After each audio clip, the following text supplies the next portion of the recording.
Hello everyone and welcome back to another video from Wake&Tech. In this video, I'm going to show you how to change your password on your Gumtree account. So let's get started right away. First of all, open up your web browser and then in the address bar, type in gumtree.com and press enter.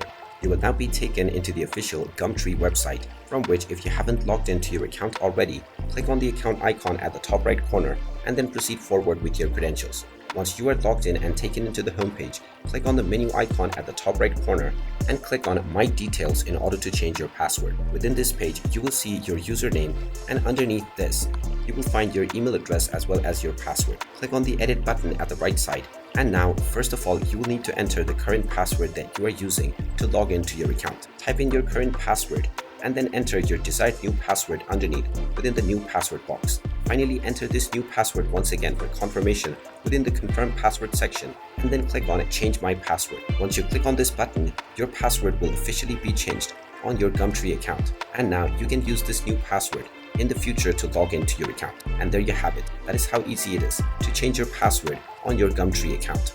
If you find this video helpful, make sure you hit that like button and subscribe to our channel if you haven't done so already. Also ring that notification bell to never miss another update from us. Thank you for watching and I will see you again in the next video.